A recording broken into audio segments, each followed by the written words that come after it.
Good morning dear students.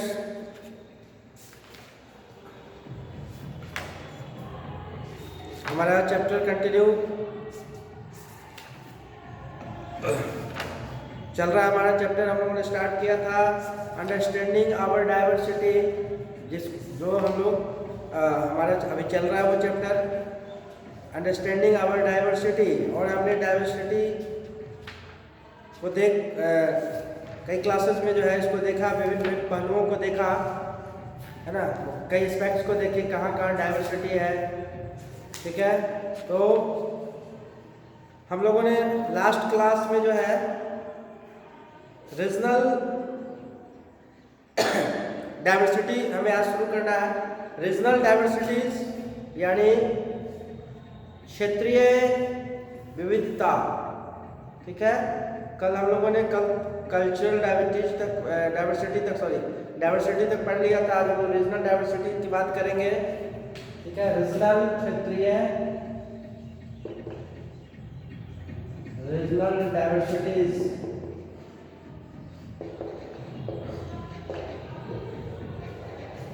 ठीक है,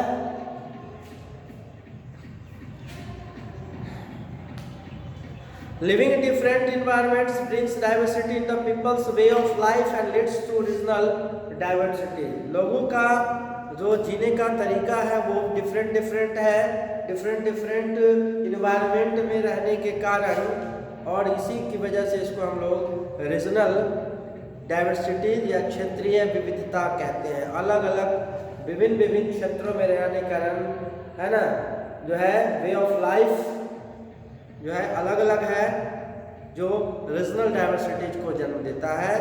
people in different region dresses differently, like people living in cold regions wear woollen clothes, whereas people living in coastal region wear light cotton clothes. Climate के हिसाब से, यानी climate जो है प्रभावित होता है रीजन के हिसाब से, फिजिकल डिवीजन के हिसाब से, और रीजन के हिसाब से ही, क्योंकि उसका क्लाइमेट जैसा होता है उस हिसाब से लोग जो है ड्रेसेस का यूज करते हैं, कपड़े का यूज करते हैं। जैसे कोल्ड रीजन के लोग वुलन क्लॉथ्स का इस्तेमाल ज़्यादा करते हैं। अगर ऐसा कोई रीजन है जहाँ पे हमेशा ठंड पड़ती है तो हमेशा वुलन क्लॉथ का इस्तेमाल उनके द्वारा की जाती है। कोस्टल एरियाज अगर है रीजन है तो वहाँ लाइट कॉटन क्लॉथ चलता है। The sari is commonly worn by women all over India. हमारे भारतवर्ष में, इंडिया में जो है लगभग पूरे भारत में साड़ी डिफरेंट स्टाइल में, इनका अपना ओन स्टाइल होता है उस रीजन का, लेकिन लगभग पूरे देश में साड़ी महिलाओं के द्वारा पहना जाता है। ठीक है, but it is worn differently in various communities. Sari को विभिन्न कम्युनिटी के लोग, विभिन्न रीजन के लोग अपने अपने हिसाब से बांधते हैं, पहनते हैं। ठीक है, A loose robe called फिरान is worn by both men and women in Kashmir. Kashmir के लोग, महिला या पुरुष दोनों जो है एक लूज रोब, लॉन्ग स्कर्ट कह सकते हैं उसको फिरान कहा जाता है, लॉन्ग कुर्ता है। Pheran is worn by both men and women in Kashmir to ward off the severe cold. क्योंकि कश्मीर जो है अत्यधिक ठंड वाला क्षेत्र है, हमारे देश का हिस्सा है, और यहाँ पे ठंड अत्यधिक पड़ती है, इसलिए पूरे लंबा जो है शर्ट या शर्ट और कप जो है पैजामा का इस्तेमाल किया जाता है। यहाँ के लोगों के द्वारा, महिलाओं के द्वारा लॉन्ग स्कर्ट का इस्तेमाल किया जाता है। ठीक है, it allows them to carry a kangri with them. Kangri होता है एक small basket containing an earthen pot which leave charcoals are place. It protect people from extreme cold. Charcoal का इस्तेमाल करते हैं लोग, अपने साथ रखते हैं, यह अत्यधिक ठंड से लोगों को बचाने में मदद करता है। ठीक है, depending upon the kind of crops grown in the region, Indian exhibit Indian exhibit diverse food habits. Food habits भी जो है उसमें भी डाइवर्सिटी है, डाइवर्स अलग अलग फूड हैबिट है भारत के अलग अलग क्षेत्र के लोगों का। In north India where the weather is hot and mostly wheat is grown. उत्तर भारत में, नॉर्थ इंडिया में जहाँ का क्लाइमेट जो है हॉट होता है और यहाँ पे लोग बड़े पैमाने पे गेहूँ का उपजाते हैं। People enjoy wheat based dishes along with vegetables. गेहूं के आटे से बनी चीज़ों को सब्जी के साथ लोग खाते हैं, उत्तर भारत के लोग, नॉर्थ इंडिया के लोग, क्योंकि ये बड़े पैमाने पे यहाँ पे गेहूं का उत्पादन किया जाता है। ठीक है। It is in the rice growing areas of southern India. दक्षिण भारत में जहाँ पे चावल की खेती ज़्यादा होती है, वहाँ जो चावल जहाँ का स्टेपल फूड है, मुख्य भोजन है। It is found in abundance, प्रचुर मात्रा में जो है पाया जाता है। It is mostly accompanied by fish and coconut which are easily found in coastal areas. और इसको मछली फिश के साथ जो है खाया जाता है और जो कोस्टल एरियाज में आसानी से अवेलेबल है। समुद्र तटीय एरिया जो है वहाँ पे आसानी से यह लोगों को मिल जाता है। ठीक है। In cold mountainous regions, people eat a lot of non-vegetarian food. ठंड पर्वतीय क्षेत्रों में, माउंटेनस रीजन में नॉन वेजिटेरियन फूड खाते हैं। And milk products as few crops can be grown in these areas. ठीक है। नॉन वेजिटेरियन फूड का मतलब मांसाहारी भोजन।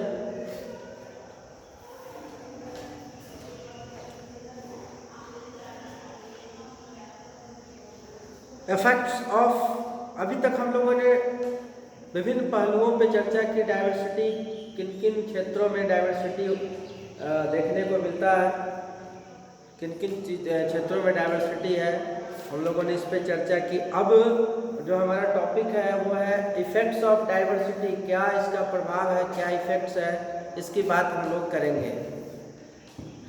ठीक है। Diversity enriches our lives. Just imagine how dull our life would be if there was only one type of food to eat or only one type of clothes to wear. अब जैसा कि विविधता ना हो, डाइवर्सिटी नहीं हो, एक तरह का भोजन हमें रोज करा जाए तो क्या होगा रिजल्ट? हम उब जाते हैं कि रोज रोज एक ही तरह का भोजन मिलता है। एक ही कपड़े को हमेशा पहनने को कहा जाए तो हम चिढ़ जाते हैं। ठीक है। एक ही जगह पे जिंदगी भर रहने को कह दिया जाए तो वो भी हमारे लिए मुश्किल है। ठीक है। एक जगह पे हम पूरी ज़िंदगी नहीं गुजार सकते, तो उसके लिए लोग जो है कहीं भी रहते हैं, लेकिन साल में या जिसके अपनी सहूलियत के हिसाब से लोग घूमने फिरने इधर उधर जाते हैं तो अपने मन को बहलाते हैं। अगर कहा जाए कि तुम इस घर में या इस क्षेत्र में एक जगह पर पूरी ज़िंदगी काट लो तो लोगों के लिए मुश्किल हो जाएगा। ठीक है। पूरा भारत अगर एक ही जैसा हो जाए तो कैसा लगेगा? दुनिया की सारी चीज़ें एक जैसी हो, सारे स्कूल्स एक जैसे ही हो जाए, कोई विविधता नहीं हो, सबका यूनिफॉर्म पूरे इंडिया में एक जैसा हो जाए, कैसा फील करोगे आप? तो ये बहुत ही ज़रूरी है। डाइवर्सिटी बहुत ही ज़रूरी है। एग्जाम्पल के माध्यम से मैंने आपको बताया कि एक जैसा भोजन, एक ही तरह का भोजन सुबह दिन रात आपको मिलता जाए महीनों तक, सालों तक, तो फिर आपके जीवन में बहुत ही कमी महसूस होगी, बहुत ही अलग फील करोगे, आप बोर फील करोगे, है ना, एंजॉय नहीं कर पाओगे लाइफ को। एक ही तरह का कपड़ा रोज पहनने को कहा जाए वो भी आपके लिए सहज नहीं होगा। ठीक है। एक ही तरह का फूल दुनिया में हो, सिर्फ एक ही फूल हो, गुलाब हो तो सिर्फ पूरी दुनिया में गुलाब ही हो, दूसरा कोई फूल ना हो, तो ये भी कहीं से उचित नहीं दिखाई देता है, सही नहीं दिखाई पड़ता है। तो इसीलिए कहा गया है the diversity in culture and custom makes India an amazing place to live in. Bharat का जो ये डाइवर्स है, डाइवर्सिटी है कल्चर में, कस्टम में, संस्कृति में, रीति रिवाज में, रिचुअल्स में, कस्टम में, यह भारत को जो है एक अमेजिंग कंट्री बनाता है जहाँ लोग रहते हैं। यह इसकी खासियत है, डाइवर्सिटी जो है इसकी पहचान है ना। यह हमारे देश की पहचान है, विविधता, चाहे वो फिजिकल डिवीज़न हो, चाहे वो ड्रेसिंग हो, चाहे वो फूड हैबिट्स हो, चाहे वो रिवर्स हो, ठीक है, चाहे वो लैंड हो। तो यह विविधता, यह डाइवर्सिटी जो भिन्न भिन्न जिसके एस्पेक्ट्स हैं, पहलू है, वह हमारे देश को वही चीज़ जो है महान बनाता है, अलग बनाता है, अमेजिंग बनाता है। Our culture exhibits the mixture of several influences acquired over the ages.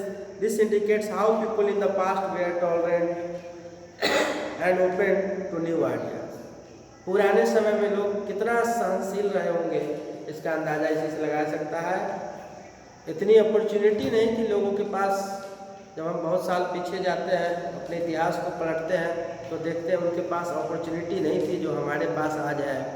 कितना, इससे हम अंदाज़ा लगा सकते हैं कि कितना सहनशील होंगे वो, और उन्होंने उसको सहते हुए अपने नए आइडियाज़ को की शुरुआत की, नए नए आइडिया विकसित किए उन्होंने, और धीरे धीरे तब हम लोग जो है उसका रिजल्ट के रूप में आज हमारे पास बहुत सारे संसाधन हैं, बहुत सारी सुख सुविधाएँ हैं। ठीक है, this ability to adapt help them to develop a great civilisation. और यही जो है इसी गुण की वजह से जो है सभ्यता की शुरुआत हुई, है ना, विकास हुआ सभ्यता का। Today each reason of India has a distinct culture. और भारत के प्रत्येक क्षेत्र में जो है विभिन्न कल्चर, संस्कृति जो है, संस्कृति की विविधताओं से भरा हुआ हमारा देश है। This varied cultures have led to the growth of a common culture and called Indian culture. और इसी डिस्टिंक्ट कल्चर से हमारे कॉमन कल्चर का ग्रोथ हुआ, जिसको हम लोग भारतीय इंडियन कल्चर या भारतीय संस्कृति कहते हैं। No region of India is economically self sufficient. Each region has to depend on others to fulfil its. जैसा हमने चर्चा किया था पिछले क्लास में कि भारत के जो लोग हैं, विभिन्न क्षेत्र के लोग, विभिन्न भाषाओं के लोग जो है वो अपने आप आत्मनिर्भर नहीं है, एक दूसरे की अपनी ज़रूरतों को पूरा करने के लिए एक दूसरे क्षेत्र के लोगों से जुड़े हुए हैं। Each region has to depend on others to fulfill its needs. In such a scenario, a natural calamity like drought, flood or earthquake is less likely to affect the country. अब यही कारण है कि हम लोग एक दूसरे से जुड़े हुए, एक दूसरे की ज़रूरत को पूरा करते हैं।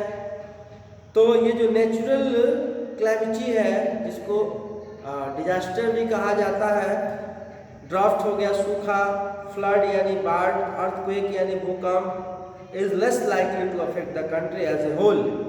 और इसका जो है प्रभाव कम जो है, मतलब उस प्रभाव को लोगों के द्वारा कम कर दिया जाता है as a whole, because if the affected areas faces scarcity of anything it can easily secure its supply from the other states. जो क्षेत्र इस आपदा का शिकार होता है, डिजास्टर क्लैमिटी का शिकार होता है, दूसरे क्षेत्र के लोग मदद को आगे आ जाते हैं, दूसरे राज्य के लोग, दूसरे क्षेत्र के लोग मदद को आगे आ जाते हैं, और जो ज़रूरत की चीज़ें उनके पास है नहीं है उसकी क्षतिपूर्ति करते हैं, उनको देते हैं, उन तक पहुंचाते हैं। ठीक है, it can easily secure its supply from the other state, thus diversity makes our life easier and more comfortable. अब विविधता है, डाइवर्सिटी है, यह हमारे लिए बहुत ही उपयोगी है। और अगर जैसा मैंने आपको बताया कि कैसे हम लोग एक तरह का खाना, एक तरह के कपड़े, एक तरह का कल्चर, तो हम लोग जो है बोर अपनी ज़िंदगी को जो है एंजॉय नहीं कर पाएंगे, नहीं कर पाते। उसी तरह अगर हर क्षेत्र में एक ही चीज़ एक जैसा जो हमारे यहाँ मिल रहा है वो अगले दूसरे स्टेट में वही चीज़ प्राप्त हो, कुछ अलग ना हो, उनके पास जो वही हमारे पास हो, हमारे पास कुछ अलग ना हो, या तीसरा अदर कोई स्टेट है वहाँ कुछ अलग ना हो, तो फिर हम लोग एक दूसरे की मदद भी नहीं कर पाएंगे। तो चूँकि हमारे यहाँ की चीज़ों में भी विविधता है, कोई चीज़ हमारे पास है तो अदर स्टेट में नहीं है ना। कंट्री की अगर बात करें हमारी कंट्री में तो अदर कंट्री में नहीं है ना। तो इससे लोग एक दूसरे की ज़रूरतों को पूरा करते हैं। अगर कोई बड़ी आपदा आ जाती है तो उसमें भी दूसरे क्षेत्र के लोग, दूसरे स्टेट के लोग उसकी भरपाई करते हैं, यानी कि पूरा होल कंट्री मिलके जो है उसकी मदद को आगे बढ़ता है। ठीक है, तो हमारे डाइवर्सिटी जो है हमारे जीवन को, हमारे लाइफ को आसान और आरामदायक बनाता है। यह डाइवर्सिटी जो है हमारे लाइफ को इजी और कंफर्टेबल बनाता है, आसान और आरामदायक बनाता है। तो इसका होना बहुत ही जरूरी है। यूनिटी इन डाइवर्सिटी, अगला जो आपका टर्म है, कहा जाता है कि यूनिटी इन डाइवर्सिटी, विविधता में एकता। यूनिटी इन डाइवर्सिटी, ठीक है। Despite great diversity in our cultural backgrounds, there is a deep underline fundamental unity which is called Indian culture. भारतीय संस्कृति जो है हमारी, एक बहुत बड़ा डाइवर्सिटी होने के बावजूद जो हमारा कल्चरल बैकग्राउंड है वह there is a deep underline fundamental unity, एक हमारा जो है मौलिक एकता का प्रतीक है, जिसको हम लोग भारतीय संस्कृति या इंडियन कल्चर के नाम से जानते हैं।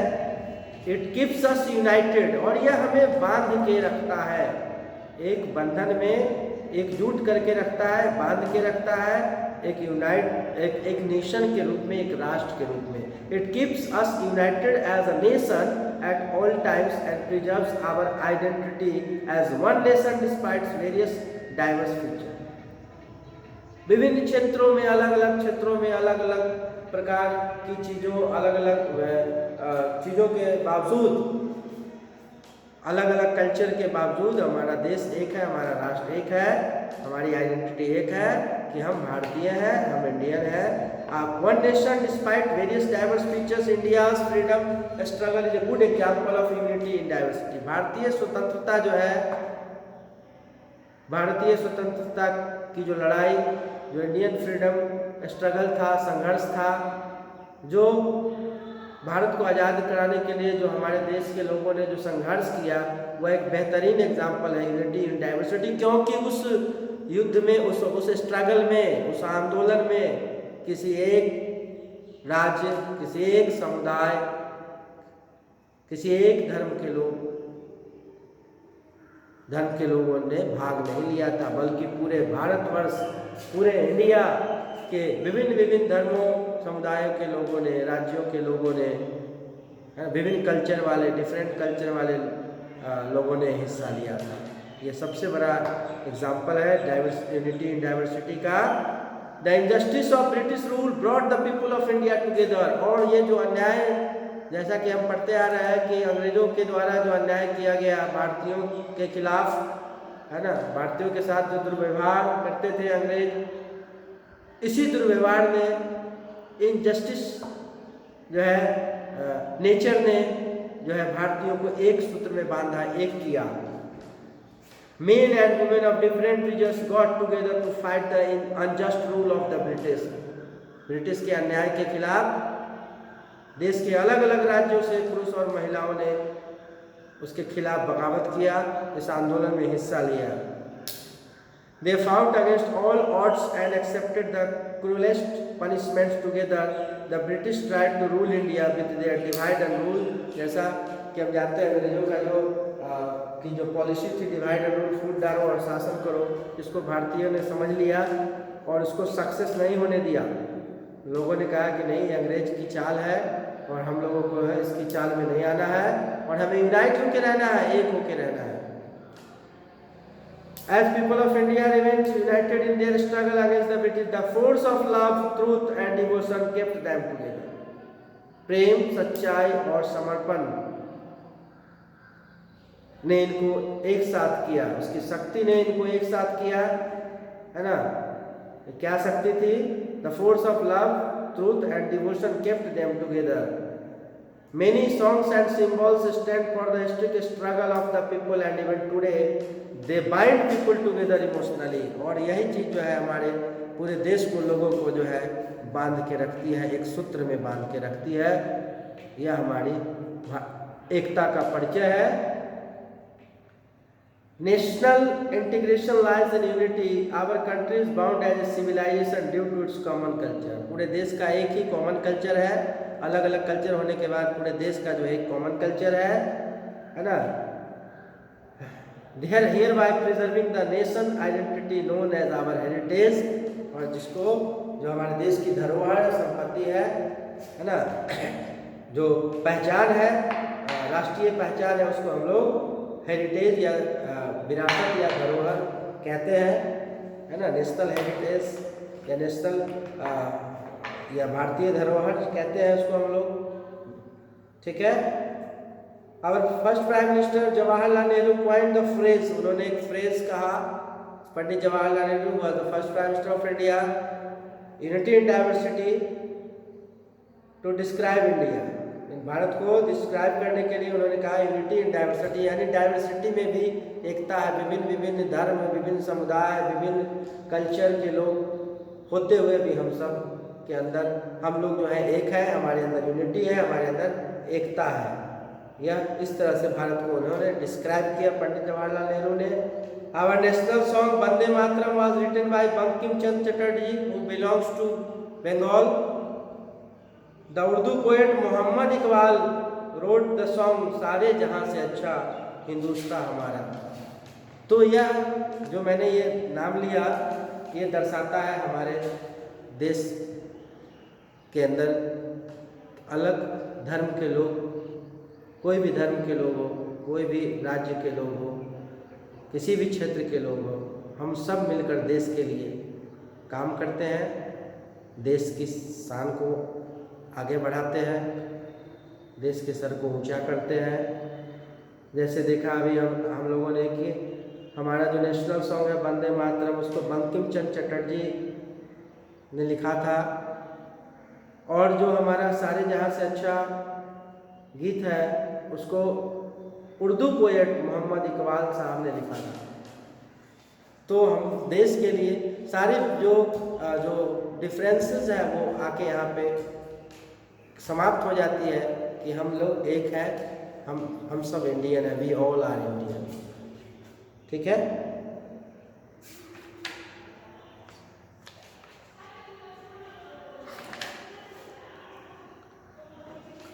तो आज हम लोग क्लास को यहीं पे समाप्त करते हैं। कल हम लोग इसको इस चैप्टर को भी समाप्त कर लेंगे, ठीक है। एक क्लास और आपका लिया जाएगा, उसके बाद ये चैप्टर समाप्त। फिर हम लोग ऑब्जेक्टिव टाइप क्वेश्चन आंसर भी हो सकता है कल ही कर लें अगले क्लास में। तो आज के लिए हम लोग इसको अपने क्लास को यहीं पे समाप्त करते हैं। Thank you for today and have a nice day.